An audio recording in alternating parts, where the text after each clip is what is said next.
And so, as always, let us all center into this moment now, remembering that now is the only time that is. Let go of all thoughts of the past, all future predictions. Just center into the now and breathe. So, we are here. And you are as well. Remember, this is the time of awakening. This is a time to wake up to your true self, which is you as a mind rather than you as a body. The body is a dream. It is not real. That is not who you are. But you are the dreamer of the dream. You are the mind behind the dream. So, with awakening, you are going from a mindless state where you didn't even realize that you had a mind to mindfulness, where you do realize there is a mind and you are that mind that dreams. And so all along the way, you have choices, but the only choices that you really have, the real choices that you have, are between two thought systems. So when you fell asleep into the dream, you believed that you had separated from your creator, that you could possibly separate from love, which is that which created you, you see. And since you thought that you could separate from love, from God, you felt as though you had killed God, that you had destroyed God, and so you had to make another God, so to speak, to replace God. And this engendered a lot of guilt within you because you felt as though you had done something so wrong, so heinous, that there was no way that you could make it back. In fact, to the point that you didn't know that there was a getting back at all, you see. And you began to believe the stories you began to tell yourself, which was reinforced by those around you, of course. But these are all just stories. Stories all made up and not really real. Who you really are is completely untouched and unaffected by the stories in the dream. So, as you're going along, beginning to awaken, you realize that you can change your mind, because that is what we have been teaching. And so you are now practicing this. That's, as we said before, going from mindless to mindful, from unaware to aware. And opening yourself to the truth of who you really are, which is love. There is forgiveness, and forgiveness alone, really. But the ego will have you thinking otherwise. So, as we said before, there are two systems of thought. There is the system of thought that comes from your right mind, which is where the Holy Spirit abides. And then the system of thought, which comes from your ego mind, which is the wrong mind, you see. And so you're always going between the two. Are you going forward in your life, operating from your right mind, where the Holy Spirit is, or are you going along without awareness with the ego mind, which is the mind that you are so accustomed to the point that you believe that that actually is your mind? Does this make sense? You believe it's stories. You believe it's lies. And in fact, all that it has for you is lies. You see, you are infinite. It tells you that you are limited. You are unlimited. You are eternal, you see.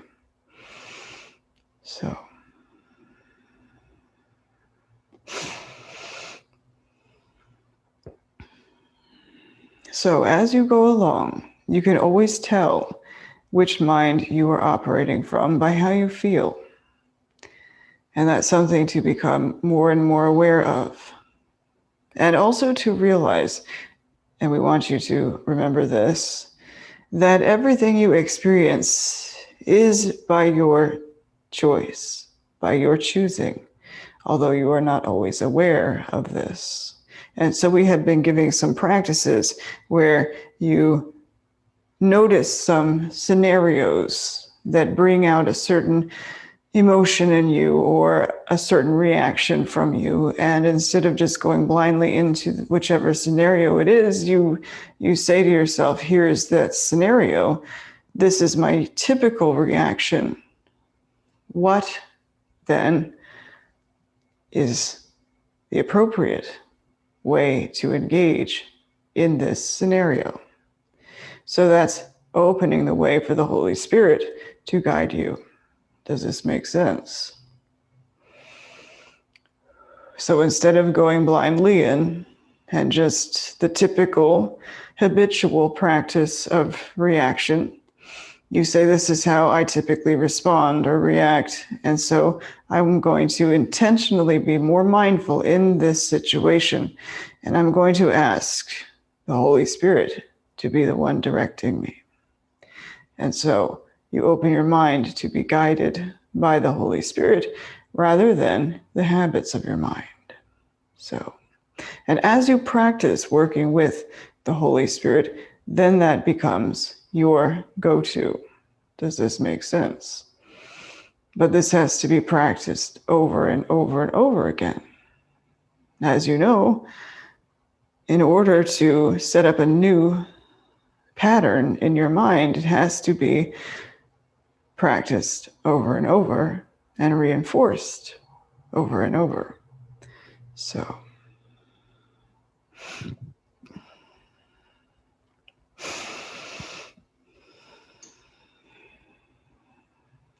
here's another thing.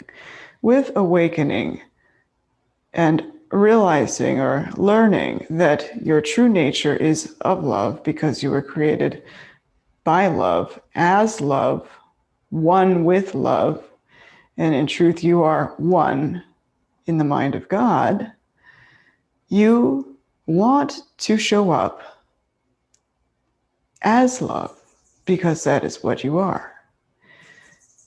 And we have said this in the Course in Miracles.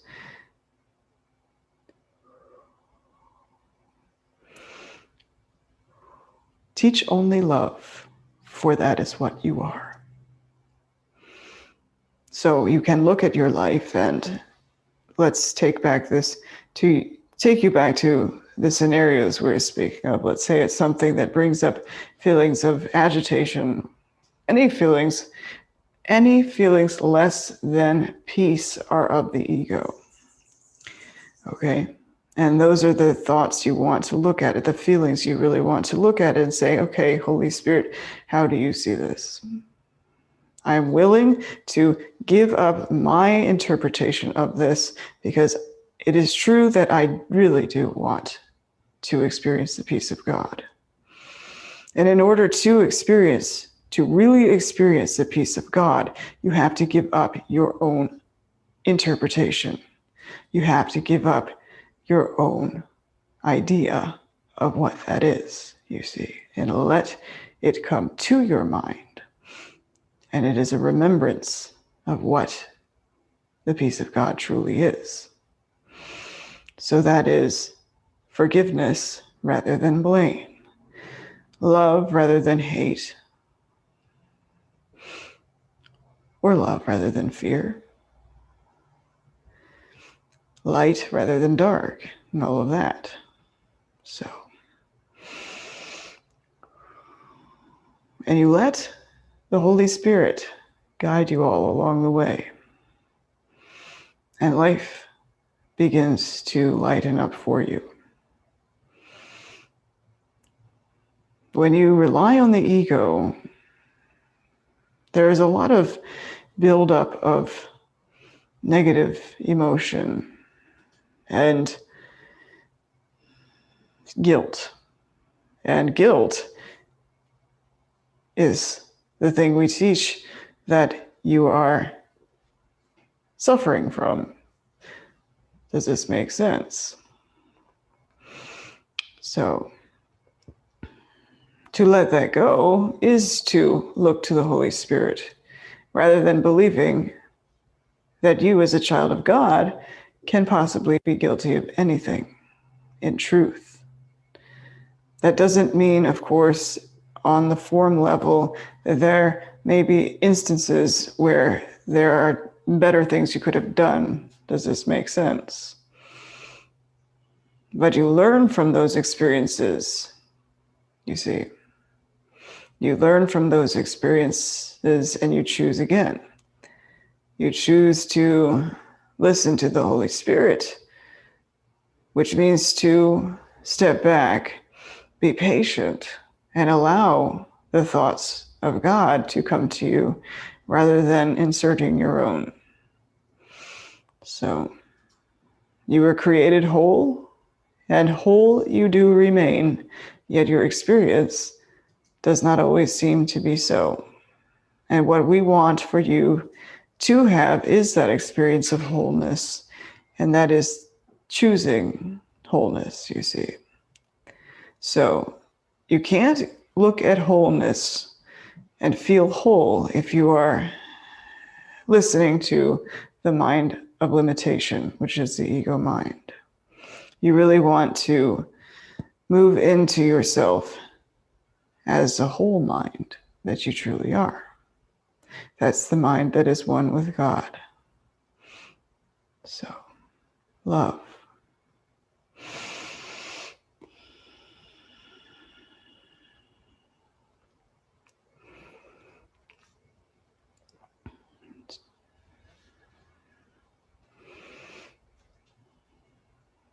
Some things that we want for you to begin to practice is really becoming more vigilant in your awareness of what mind you are thinking with and where your mind is taking you. Remember that the world is but a product of your own mind, meaning a reflection of guilt projected out. It is the ego's game, that takes everything that is within and projects it out so that you remain unaware that you haven't even have a mind, you see. And it scatters everything about so that you think that you're scattered. You think that you are incomplete. And so you go searching outside yourself to complete yourself, when in truth, everything that you need is within, you see.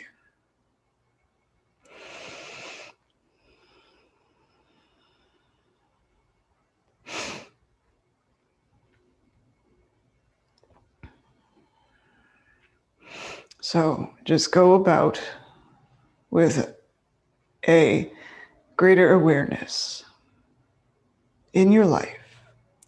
Your life is your classroom.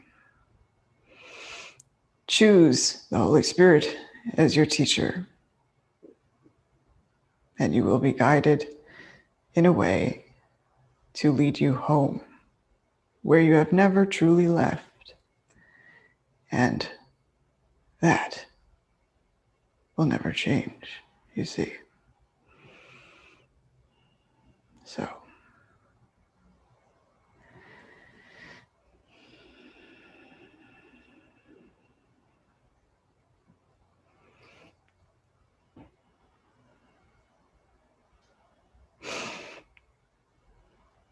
So, at any rate, During this time, this dream, we are aware of a lot of things that you are aware of as well, going on in the world that you perceive.